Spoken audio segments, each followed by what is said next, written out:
Major moves. We going all in. Like we got nothing to lose. We making moves. We making major moves. We making moves. We making major moves. We making moves. Warning, I'm not a financial advisor. Don't blame me or any other random person that gives you some money tips for any of your financial decisions. I provide information based on research that may guide you to taking a deeper look at a particular company. However, in no way am I suggesting to invest or not invest in that company. Your decisions are that of your own. I present information that is readily available on the internet, and I piece together the story to create and provide a more holistic concept to create a bigger picture. This information is for educational purposes only.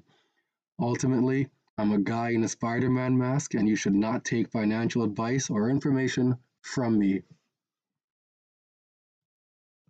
And we'll monitor both of those and ask the questions as best we can in the hour we have. So with that, Nellie, welcome back to Brookings, and the floor is yours. Thank you, David. Thanks for the introduction, and thanks for inviting me to speak today on this topic. It has been a journey of many agencies, many regulators, industry participants, academics, to focus on this issue, and we really appreciate the opportunity to talk about this today. So this is work, including recent reports by Treasury that I'll focus on in response to the President's executive order on ensuring the responsible development of digital assets. And the remarks today will focus primarily on how digital assets could shape the future money and payment system in the US, and recommendations in the report to prepare for that. But I want to first take a few minutes to talk about the here and now of digital assets, how they are currently being used, and their effects on consumers, investors, and businesses. And I also want to note that next month, the Financial Stability Oversight Council will be issuing a report on the financial stability risks of digital assets and regulatory gaps in the system. So to start, the first report that I want to talk about is Crypto Assets, Implications for Consumers, Investors, and Businesses. And the charge for this report was to focus specifically on current uses for crypto assets, and especially use by and effects on vulnerable communities. And a main finding of the report is that the most prevalent current uses of crypto assets are for trading, lending, and borrowing, and use of crypto assets to deliver other types of financial services like payments at lower cost, higher speed, and without intermediaries has not materialized yet. And the report finds significant areas for concern. There are frequent instances of operational failures, market manipulation, frauds, thefts, and scams. Consumers and investors are exposed to improper conduct for a variety of reasons, including... So they wait for these things to happen because they set it up so it could happen. Everybody has their role to play, but not each person knows what everybody else's role is. They're aware of their role. Even the Riddlers. I follow that stuff, yeah. Even the Riddlers have a role to play. Gotta put this stuff out there, alright? But let's keep going. A lack of transparency, non-compliance with existing regulations, as well as that crypto assets are novel and rapidly developing. In addition, while the data for populations vulnerable to disparate impacts remains limited, available evidence suggests that crypto asset products may present heightened risks to these groups, and there's been little evidence to date of financial inclusion benefits. Based on these findings, our first recommendation is for agencies to continue to aggressively enforce. That's a lie, but there's been little in terms of adopt. There's out in the East, she's talking about here in the U.S., not here, I'm in Canada, but with you guys in the U.S. Out in the east side of the world already, on the eastern continents, they're using this stuff already. Like It's being used. It's huge already. Like crypto's a big thing. And the thing is, if we all had the opportunity to learn, and we do now, but they don't teach you how to utilize crypto itself, and then build the regulations around what people are doing, as opposed to them creating this and then limiting and specifying how you can and can't use it. What they could do is essentially teach people how to use crypto itself as the decentralized product. But why would they want to do that? Because then they can't add friction through companies like JP Morgan and through a digital fiat and through their system still.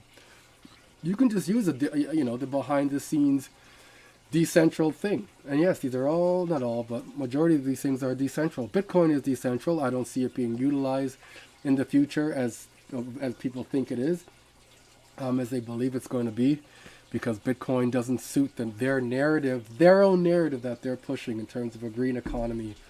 I don't know how many times, whether you don't believe it or not, this isn't about your beliefs. This is about what they tell you. They say it's a green economy that they want. They keep telling you how much energy Bitcoin puts out. They compare it to small countries and continents, and people are like, it's Bitcoin, it's the freedom coin. You think they give a fuck about what you think about a freedom coin? It's digital software at the end of the day, right? Like, it's software. Like, that's all it is. You're not going to be using a digital currency offline that they don't have, that they can't track it. Come on, like, be real with yourself, Like, it might be within an ETF fund or something along those lines where you can trade it, but it's not going to be a sovereign currency outside their system, right? These are the people who create the issues to roll in their system that they want to get you on, and they have the acquisition fee, as I was saying, about $2,000 per person in Canada, Ontario. That's what they provided for the beer flu relief fund. If you had lost your job during the lockdowns, they had learned it was about $2,000 per. And I believe when the trial run in Ontario, they had set that for $1,600. So they upped it. They knew $1,600 wasn't the best, so they upped it to this, and now they can find the medium between that. But let's keep going. Pursue their enforcement efforts focused on this sector. And a second recommendation is for agencies to clarify their existing authorities to ensure they're being applied appropriately to crypto assets, and for regulators to work cooperatively so they can be more comprehensive and increase compliance with existing rules. And these recommendations recognize that agencies, including the CFPB, SEC, CFTC, DOJ, others, have been hard at work to address harmful activity and to protect consumers and investors. Agencies have expanded and prioritized resources. And this recommendation also reflects the principle that financial services, whether provided through crypto technology or traditional financial firms, should be subject to the same rules if they pose the same risks. That is, we believe these rules should be technology neutral. The reports also recommend that agencies work together through the Financial Literacy and Education Commission. That's the thing. They all are working together behind the scenes, in the forefront. They want you to believe they're not. That's what this whole Ripple versus SEC case is all about. Anyways, Ripple works closely with the regulators. And who are the regulators? The BIS, the IMF, the WEF, then you have the FSB, FATF, you have the CPMI, you have another break off of that called the PFMI. You have different agencies, and Ripple works with all these individual agencies. That being said, then you have Gary Gensler suing Ripple. Behind the scenes, Gary Gensler is on the steering committee of the FSB. Right, he's one of the regulators, the high-level regulators in the background, because he understands money. Right, this whole court case is just something to slow up the whole process so they can regulate behind the scenes. And when they're done and ready to sign off and everything, then they'll introduce it to us in the front with the news. Right, we'll find out the days after. It won't be the time of. It'll be days after. Then you'll see bills come out, and then it'll be like, bam, here it is. All right, so watch for the bills surrounding that. You're going to see different bills. You saw a bill come out with CBDCs already with responsible act of CBDC by Tom Emmer, something along those lines. You're going to see, and that's, I'm not sure if that's the retail or wholesale, but you're going to see one for the wholesale soon. You're going to see bills for the stablecoin retail, stablecoin wholesale. You're going to see fiat currency, the fiat currency bills done by through the Payments Act in Canada. I'm not sure if the Payments Act is in US as well, or what they call it. But then there's the Responsible Payments Act in Canada as well, which is custodian by Payments Canada. And then you have the Retail Payments Act with this custodial. Is that one custodial by? Anyways, there's a lot to take in and a lot to filter. But as long as you can put the puzzle pieces together, you can find out who's governing what and how they're working in the background here. And this has been such a mad dash for me because I only got keen to this last year. I want to say March is when I opened up my first hardware wallet. So it was a few months before that. Prior to that, I'd gotten scammed, and crypto was like, fuck that, man. So here I am now, because I just mad dash my way up. When I dive into something, I dive in head first. I jump off that 80-foot cliff, man. There's no turning back at that point, all right? It's just nothing but water in front of you. You better hope there's no fucking rocks down there, because if there is, you're going to smack that shit hard. So you demystify first, man. You go down, you study, you look around, find out what's going on.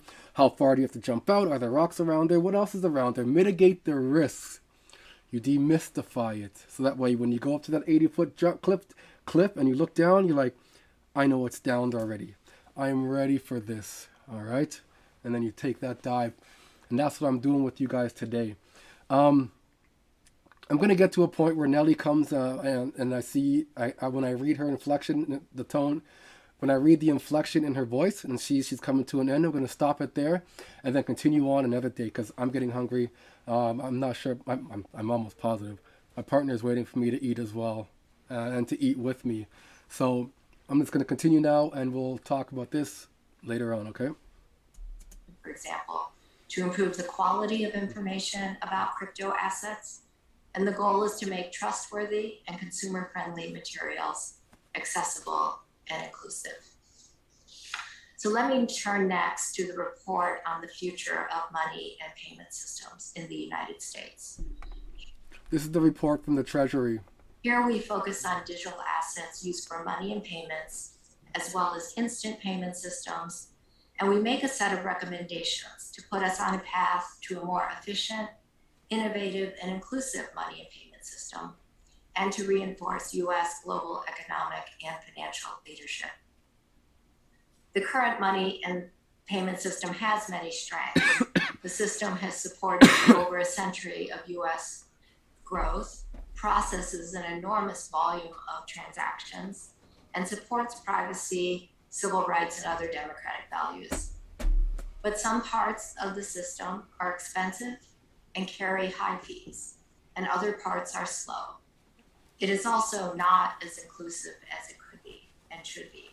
The percentage of the US population that is unbanked is higher than in all other G7 countries. Looking forward, recent innovations in digital assets and other technologies could have far-reaching implications for money and payments. These innovations include a central bank's digital currency, a CBDC, retail instant payment systems, and stablecoins.